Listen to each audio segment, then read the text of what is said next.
दरदिया बा कमरिया में हरदिया पीस के अरे छापी वाला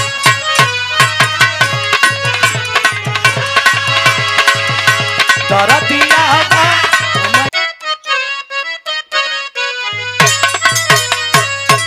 हेलो हेलो हेलो हेलो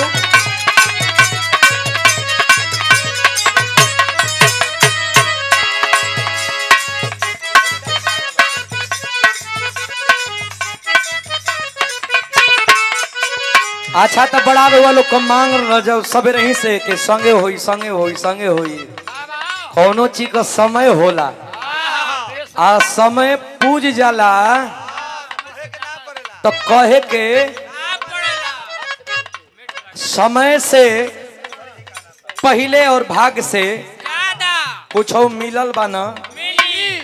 हई गीत ए घड़ी हमनी के आवाज में बड़ा वायरल बा कौन गीत के बोल पर भी ना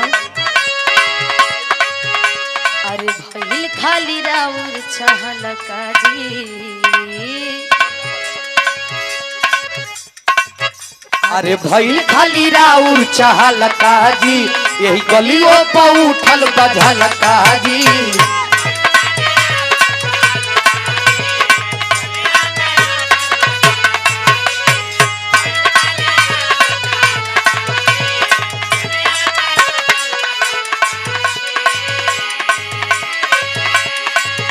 अरे भइल खाली राउर चहलका जी यही गलियों पर उठल बझलका जी हो गइल भोरवा अब न कोरवा में चाहती बोला हो गइल भोरवा अपना कोरवा में चापी बोला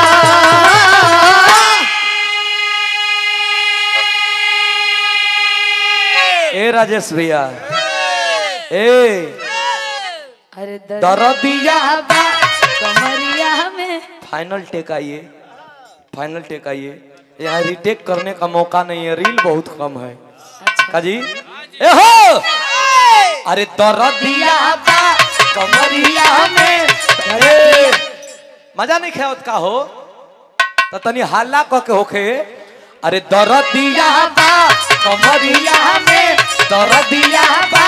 कमरिया में हरदिया पीस के अरे छापी वाला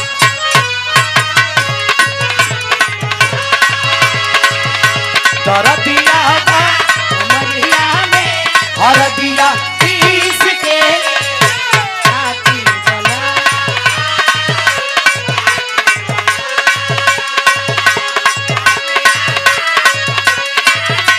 हरदिया पीस के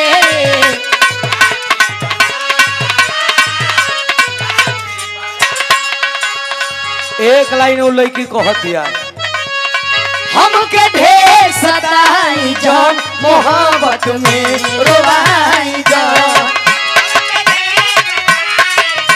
मोहब्बत में गवाई जान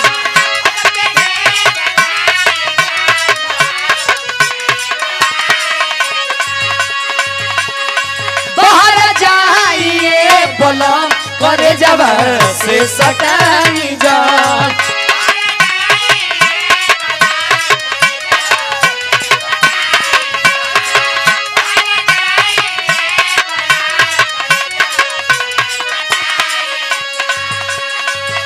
देहिया बकरम थर्मामीटर रे देहिया बकरम थर्मामीटर रे नापी बोला ए हो का हो अरे दरदिया कमरिया में दरदिया कमरिया में हरदिया पीस के अरे छाती बोला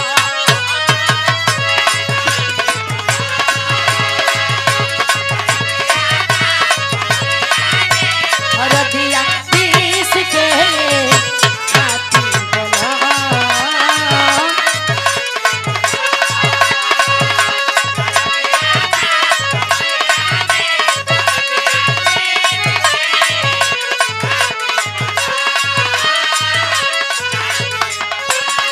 लड़किया कह दिया अरे पूरा लगवला जोर हो आ देहिया हमार कमजोर हो देहिया हमार कमजोर हो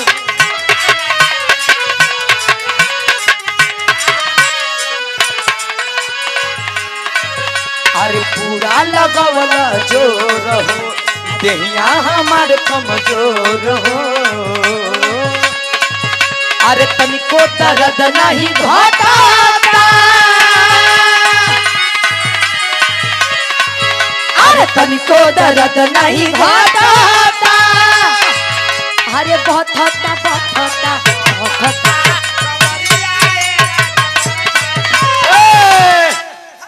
इनम परिचय से होई अरे बहुत होता अरे बहुत होता बहुत होता बहुत होता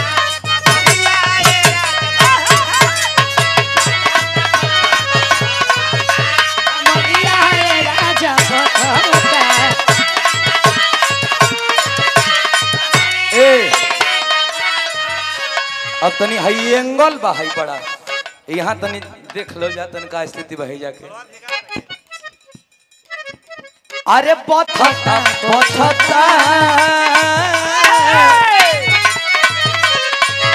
अरे बथता बहुत होता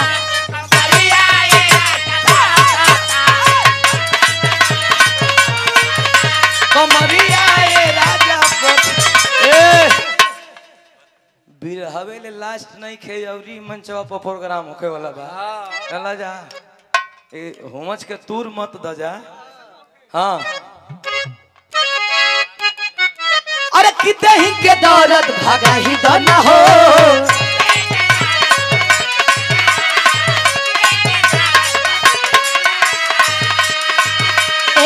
मोती के बोती जरा ही बहना हो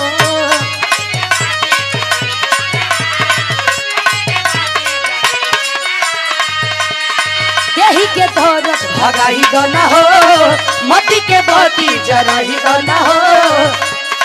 बरत भक भक राखिले छक छक धर राजा जी अरे धारा धारा तनी कमार राजा जी धनी कमार धारा धारा तनी कमार राजा जी धनी कमार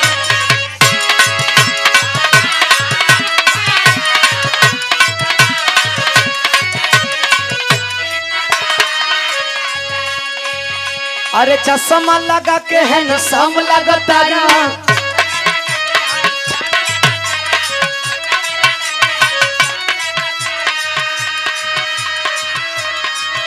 अरे साउथ वाला हीरो से न कम लगता ओहो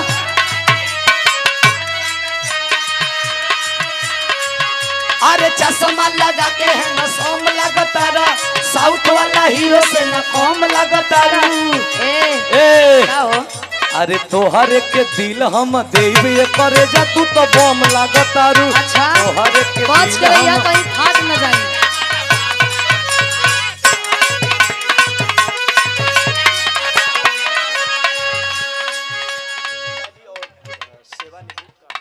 तो गोरखपुर गया छपारा